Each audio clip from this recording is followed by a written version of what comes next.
I was making dinner, waiting for my husband to come home from a business trip. My phone buzzed. It was him. But instead of "I love you," the message read, "Pack your things and get out. I'm coming back with my new girlfriend. You're no longer needed." I didn't cry. I packed up, called a lawyer, and left something on the table he'd never forget. Then he walked back in. I had just set the water to boil. The kitchen smelled like garlic and thyme, that comforting aroma that usually made the house feel alive. It was just me that night. Mark was away on a business trip, or so I thought. I reached for my phone, half expecting some routine check-in, maybe a "miss you" or "I'll be late." But what I saw made my heart stop cold. One message, just one. No greeting, no explanation. "Pack your things and get out. I'm coming back with my new girlfriend. You're no longer needed in my life." For a second, I stared at it thinking maybe it was a mistake, a joke, some awful autocorrect error. But no, it was real. The words didn't stutter or soften. They hit like a slap with a frozen hand. I dropped the phone. My body just froze. Not in panic, not in anger, just numb. Years of life together erased in a single message and not even a call to end it. I didn't scream. I didn't sob. I didn't even move for a while. It was like the floor had disappeared, but somehow I was still standing. My hands trembled, but not from sadness. There was something else. Something deeper. A quiet awareness rising like smoke inside me. She didn't cry, not yet, but something inside her began to rearrange itself. I sat down on the kitchen floor, back against the fridge, trying to breathe through the weight in my chest. The clinking sound of the boiling pot behind me felt absurd, like the world had no idea what had just happened. I remember staring at the cabinets, thinking about how many dinners I'd made in that kitchen for him, for us, for a life I thought we were still building.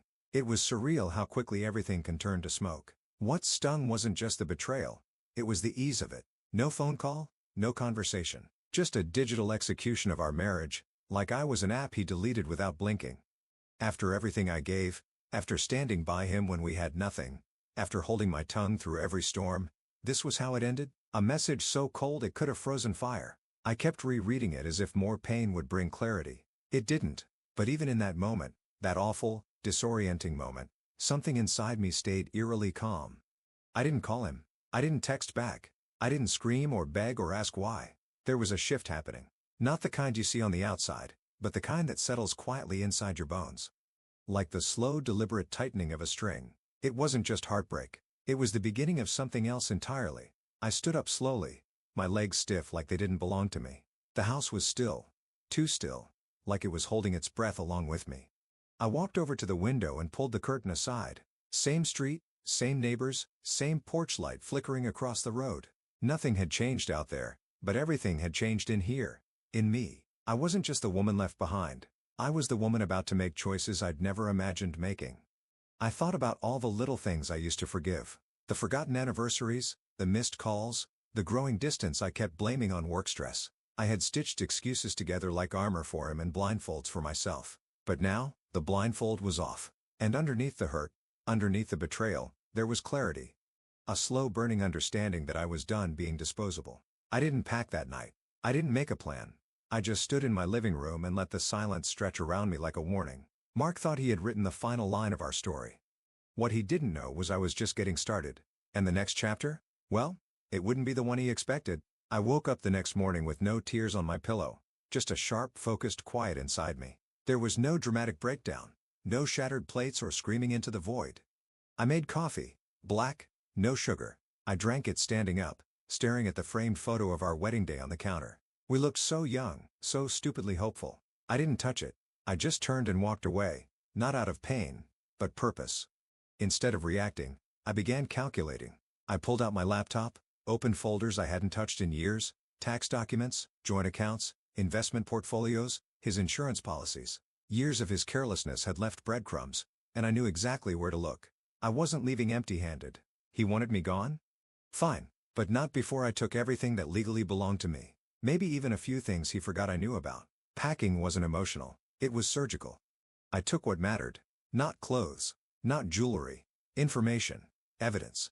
I copied passwords, photographed account ledgers, documented transactions I once ignored out of trust. My hands didn't shake. In fact, I felt steady for the first time in months. That's the thing about betrayal. Once the pain passes through, what's left is precision.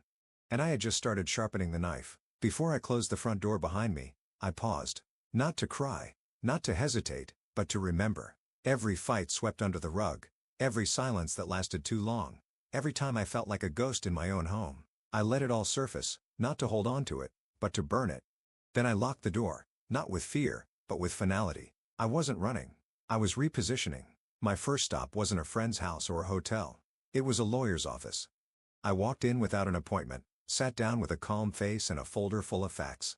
The woman across the desk asked if I was ready to proceed. I nodded once. That's all it took. By the time I walked out, our joint accounts were frozen.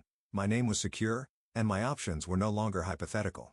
Mark had underestimated me again. Later that day, I made one more call. A private investigator.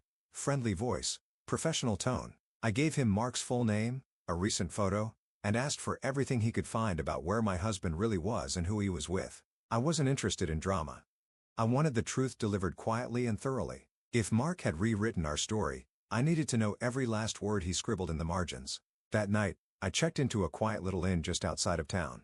Nothing fancy, just clean sheets, a locked door, and silence that belonged only to me. I sat on the edge of the bed with my phone in hand, watching the screen stay dark. No apology, no explanation, not even a follow-up to his cruel dismissal.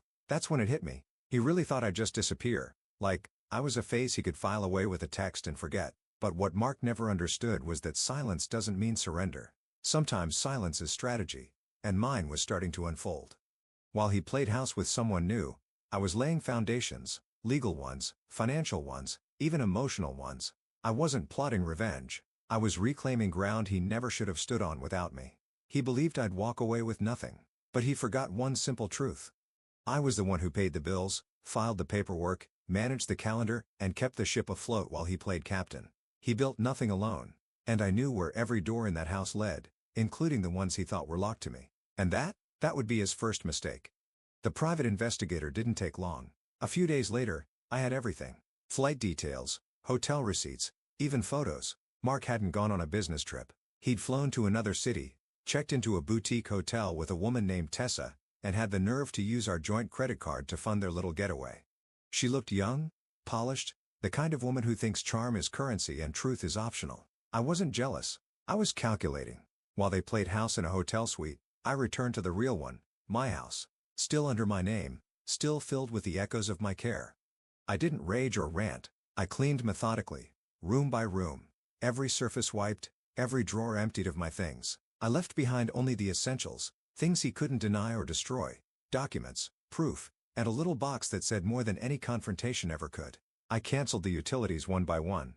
Electricity, water, internet, anything with my name attached was severed.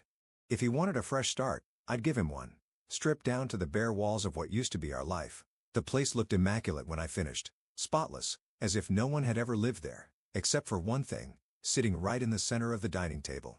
A plain white box tied with a navy ribbon. A goodbye with sharp edges. Inside the box, I placed 3 things. First, a stack of wedding photos. Not the glossy posed ones, the real ones. Us dancing barefoot in the living room, laughing over burned pancakes, him holding my hand during my father's funeral. Moments he probably thought I'd forgotten. Second, copies of our financial records, annotated, highlighted, organized. Every account, every investment, every lie he told about being broke. And third, a handwritten note, just one sentence. You're right, I'm no longer needed, but neither is your access to everything we built. No signature. No threats, just the truth. It sat there like a weight, heavier than anything I could have screamed in his face. Because the beauty of silence is that it forces the other person to sit with themselves, to read, to wonder, to sweat. And if there's one thing I learned about Mark, it's that he hated being forced to reflect, especially when the mirror was clean. I locked the door behind me one last time. It didn't feel like a goodbye. It felt like closing a chapter I'd already reread too many times. I walked away without turning back, keys in my pocket, spine straight. Let him return to a house stripped of comfort, stripped of convenience, stripped of the woman who once made it feel like home. I didn't owe him noise. I owed myself peace. I imagined the moment he'd walk through the door, smug, maybe even laughing with Tessa on his arm, expecting warmth, welcome, and maybe the faint smell of dinner. Instead, he'd find silence, a house colder than the message he sent me. No power, no water, no trace of the life he casually tossed aside, just that box, that message, that gaping emptiness where his comfort used to live. Tessa wouldn't understand. She'd probably ask questions, flip light switches, complain about the Wi-Fi. Maybe she'd even ask if he was sure this was his house. And in that moment, Mark would realize something chilling. He hadn't just replaced me, he'd underestimated me. He forgot I was the one who built the walls he now stumbled through, clueless and unprepared. I didn't need to be there to watch it unravel. I already knew how the scene would play out. The confusion, the rising panic, the slow realization that the woman he dismissed with a text had left him a lesson wrapped in stillness. And as I drove away that night, windows down, wind in my hair, I felt something unfamiliar. Not revenge, not victory, just freedom, quiet and complete. He came back expecting chaos, maybe tears, maybe begging, or worse, forgiveness. But when Mark and Tessa pulled into the driveway, what they found was something much colder. The front porch light was off. The windows were dark. The key he once carried like a badge of control no longer fit in the lock. He jiggled it for a while, confused, then annoyed, then silent. That silence would become very familiar to him in the days ahead. Inside, there was no dinner waiting, no music, no scent of home, just the echo of their footsteps and the weight of absence. I had left the place not just empty, I'd made it hollow. He wandered through opening cabinets I had cleared, checking drawers that held only echoes. And when he reached the dining table, I imagine he paused. The box was gone. But its message? Still lingering in every stripped-down corner. His phone buzzed later that evening. My name lit up on the screen, but it wasn't a message from me. It was a legal notice. Divorce proceedings filed, asset separation underway, and a quiet reminder that the house, the one he walked back into so casually, was legally mine to sell. A real estate sign would go up in the yard the next morning. He'd traded a wife for a fantasy, and I'd traded silence for a future. I never picked up his calls, not once. He tried, of course, at first with confusion, then frustration, and finally desperation. Each voicemail sounded more unhinged than the last. We need to talk. This is still my house. You're being unreasonable. But what he couldn't understand was that he no longer had a seat at the table. Not legally, not emotionally, not anywhere in my life that mattered. I wasn't hiding, I was living. Just not on his terms. I had found a quiet place to stay while everything processed. I answered the lawyer's calls. I signed the paperwork. I checked in with the real estate agent. Everything moved forward, steady and precise. For the first time in years, I wasn't reacting to Mark. I was building without him. Each step was a reclaiming of my space, my time, my self-respect. And while he tried to make sense of a house that no longer responded to him, I was already mapping out the next chapter. Tessa, I heard, didn't handle the reality well. It's easy to enjoy the spoils when someone else built the palace. But when the lights go off, the locks change, and the comfort vanishes, that's when you see who's really willing to stay. Spoiler, she wasn't. He tried to regain control, of course. Claimed I was being spiteful. Said we could work things out as if trust was something you could glue back together with empty apologies. But I wasn't angry. I wasn't bitter. I was just done. And that, I think, unsettled him more than anything else. There's power in not needing revenge, only resolution. I didn't raise my voice. I raised the bar. The house went on the market within a week. My name was the only one on the documents. I made sure of that. He showed up once during a showing, probably hoping to intimidate me. I didn't even flinch. I just looked him in the eye, smiled, and handed him a copy of the paperwork. Notarized, final, bulletproof. He mumbled something about fairness. I wished him luck finding it. He replaced me with someone new. I replaced him with a future. One where my name meant something again. One where silence wasn't punishment. It was peace. And the woman he thought would disappear, she wasn't just surviving. She was rising quietly, fully, and without looking back. I didn't rush into my new life. I built it piece by piece, like stitching a quilt out of scraps I'd once overlooked. I used part of the settlement money to start a small consulting business. Nothing flashy, just something that let me breathe on my own terms. The clients came slowly, then steadily. Word spread. Apparently, a woman who keeps her cool while losing everything is someone people trust, especially other women, especially women like me. I moved into a modest home far from the chaos. It wasn't grand, but it was mine.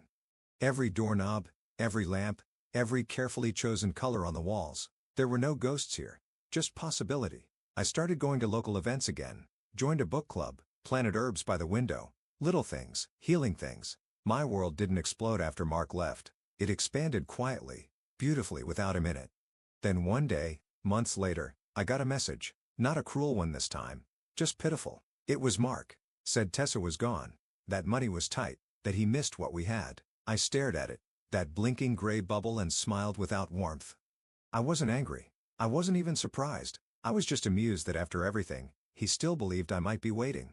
He asked if I'd meet him for coffee just to talk. The old me might have hesitated, might have wondered if closure was something I still needed, but I wasn't her anymore.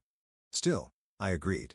Not out of curiosity, not out of softness, but because some endings deserve to be witnessed in person. We met at a small cafe downtown, the kind of place we used to walk past without noticing. He looked smaller, not physically, but in spirit, deflated, lost. He talked first about regrets, about how things spiraled, about how Tessa didn't understand him the way I did. I sipped my coffee and let him ramble. I didn't nod, I didn't argue. I just listened, calm and unbothered. He was trying to rewrite our story again, only this time with himself as the victim. I recognized the pattern. He wasn't asking for forgiveness. He was asking for relevance. Then came the question. That one, inevitable question. Do you ever think about me? Do you ever miss what we had? He asked it with that familiar tilt in his voice, like he already expected a yes. And for a moment, I just looked at him. The man who once thought he could erase me with a single text. The man who believed I was no longer needed. I set my cup down gently, folded my hands, and smiled. Not cruelly, just clearly. No, I said, but thank you for reminding me what I never needed. His face twitched.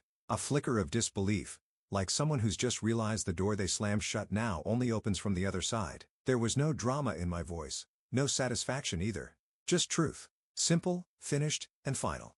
He didn't say much after that. I think he understood. Or maybe not.